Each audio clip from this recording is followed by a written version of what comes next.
নাই সেইটোৱে এতিয়া ৰাজনীতিত কোনেও মানে মিছা কথা কৈ কাকো ৰাখিব নোৱাৰে ৰাইজে জানে যে সত্য পক্ষত কোন আছে উন্নয়নৰ পক্ষত কোন আছে আমাৰ ঐতিহ্য ধৰ্ম সংস্কৃতি আধ্যাত্মিকতা ৰক্ষাৰ বাবে কোন আছে সেইকাৰণে ৰাইজে এইবোৰ বাছি লৈছে আজি আনন্দ বিশ্ব ডাঙৰীয়াকো আমি শুভকামনা জনাইছোঁ তেখেতে অসম কেন্দ্ৰৰ IPS আছিলে তেখেতে ভাৰতীয় জনতা পাৰ্টীত যোগদান কৰি আগবাঢ়ি গ'ল ৰাইজে তেওঁক গম পাইছে যে তেওঁ এটা ভাল দলৰ পৰা আহিছে গতিকে তেওঁক বিপুল ভোটত জয়লাভ কৰিছে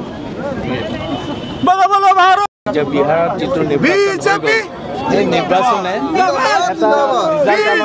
উৎসাহ দিলে অসমতো বিজেপিয়ে আগবাঢ়িব আৰু এইটো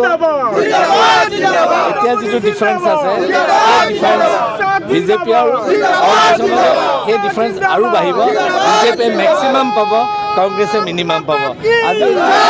আমাৰ কাৰণে খুব আশাপ্ৰদ আৰু আমি এইটো ৱেলকাম কৰোঁ ভাৰতীয় জনতা পাৰ্টীৰ বিজয় যাত্ৰা আৰম্ভ সম্পূৰ্ণ হৈ থাকিব অসমত প্ৰভাৱ পৰিব মই ভাবোঁ যে অসমতো বিভিন্নজনে বিভিন্ন কথা কৈ আছে কংগ্ৰেছৰ লিডাৰ যিসকল আছে তেওঁলোকে একেলগে সকলো বহিছে অপজিশ্যনৰ লগত আকৌ কেইদিনমান আগতে বহিছিল কিন্তু তেওঁলোকৰ যিটো কাৰুকাৰ্য সেই কাৰুকাৰ্যই কেতিয়াও তেওঁলোকক ওপৰলৈ অনাত সহায় নকৰে আৰু সেইকাৰণে মই ভাবোঁ যে নীতিগত